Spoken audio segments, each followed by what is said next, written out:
Rainy days and Mondays always get me down. Okay, let's go cook inside. What are we cooking today? Chili! And if it works out, I'll throw on some cornbread. So I got my cast iron enameled lodge thing heating up. And let's get started. So we got some ground beef. And that's what we're starting with. I heated up the pan already. Got a little bit of oil in it to move things along. This is on low. I went ahead and cut up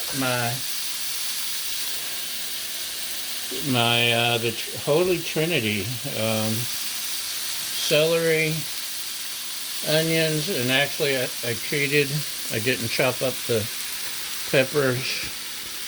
They're frozen, Trader Joe's. It's just convenient and cheap, and I'm lazy.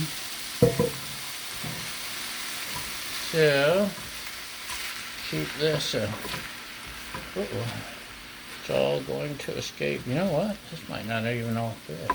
I may have to move to the Dutch oven. Maybe. I didn't think of that. Or I didn't realize how much space this was going to take. So I may just go ahead and fix this part and drain it, and meanwhile heat up the big pot, because I got a lot of stuff to go in there. It's already full, and then I got batter I want to throw in. You know what else needs to go? Do you know? Sure you know. Gotta have garlic. The fourth member of the Trinity, garlic. And again, I'm cheating. Sorry for the noise. You know I'm messy and noisy. Already minced, store-bought. It's just so much easier. And in cooking, I don't really notice a difference, especially with something with as many ingredients as chili. Now normally, I fix my chili in the great big, well, lately I've been doing it in the enameled all-in-one cooker, because it takes no time at all that way. I've done a few times on the Blackstone Griddle. It's came out pretty darn good.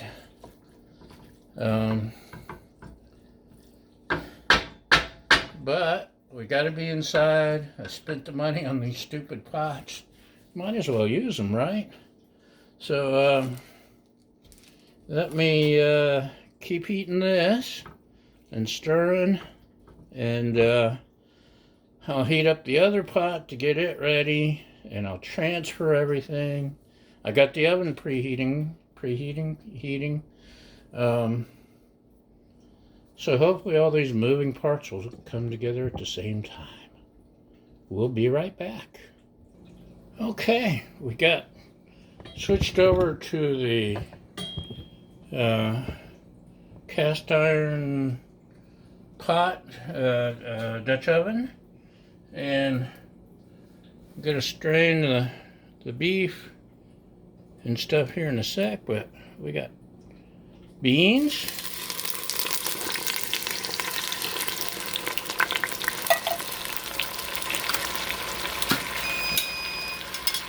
Well, that means my oven's hot.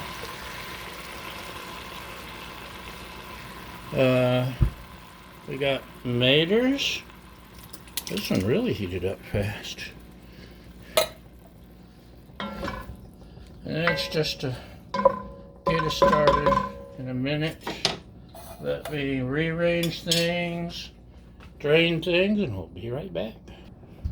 Well, as you can see, I've got a lot more room now. And I'm going to, I believe, add a little bit more tomato stuff and maybe a little bit more bean stuff. Let's give it a minute and I'll go search through the cupboards. Oh, we found some good stuff hiding in the cabinet. We got some tomatoes diced with garlic.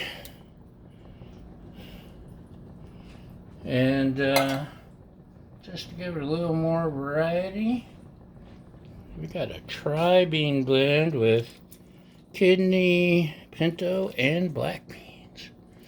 So it's going to have some depth, by gosh. And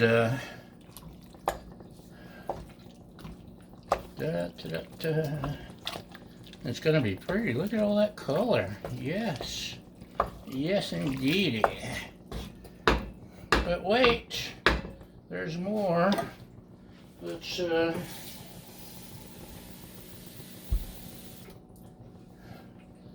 in some water and some more water. Da, da, da, da, da. That should be plenty. And what else do we need? Maybe some seasonings? Let's add some seasonings. My gosh. So I've got some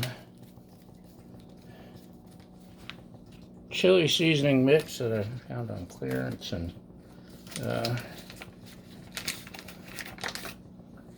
it's about half a pack because we discovered on the Griddle that the chili seasoning was really, really strong.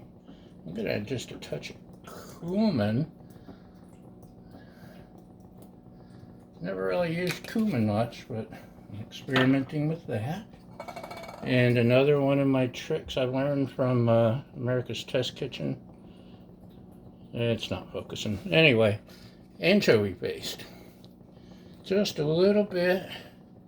Gives it just a little bit of meaty, extra meaty flavor. You don't need much, and it doesn't taste like fish. It just gives your tongue the impression that there's more meat than there actually is. It's a neat little trick. And just look at those colors. Yum. And oh yeah, my secret sauce. The salt, pepper, garlic, Mrs. Dash, paprika, and whatever else is in here. I added a little bit to the veggies and meat while that was cooking also. And I'm probably forgetting to add something, but this will give us a good start. Ooh. So I'm going to cover this and let it go for about 20 minutes. Just simmer in its own juices. And I'll go ahead and mix up the cornbread mix. And we'll be back in a while. Okay, y'all. It's been boiling and bubbling for about 20 minutes. The last thing I want to add right now is some chopped green onion. You might be asking, where's the Crystal hot sauce? I put that in mine afterwards because my lovely assistant doesn't have the heat tolerance that I do. So I pile it on mine individually. And as soon as this quits bubbling, we got some, actually it's corn muffin mix, not cornbread, but my theory is it will work anyway. That's my theory. Just want the bubbling to stop a little because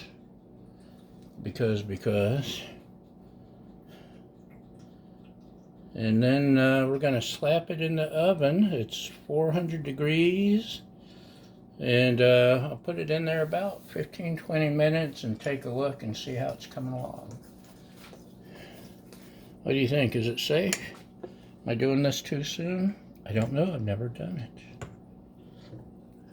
Oh, it's just melting into the chili instead of sitting on top. Maybe I should have let it sit longer. Oh well. Maybe something good will happen. Maybe I'll create something new and exciting. Maybe I screwed up. We'll find out in about 15 or 20 minutes.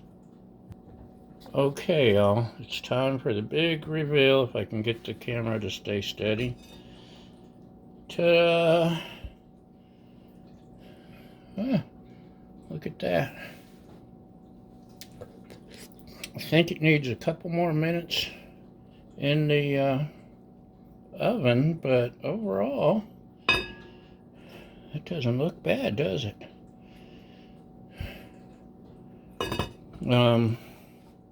Maybe I should have used cornbread or homemade cornbread.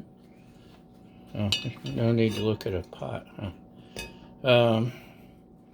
Maybe I could have used, let the pot cool off more. Maybe. World's full of maybes. Don't know, don't try. It's probably going to be good with the sweet corn muffin crumbles in there, maybe, hopefully. So we're going to let it sit and absorb the heat, and hopefully it turns into something yummy, especially with some Crystal hot sauce.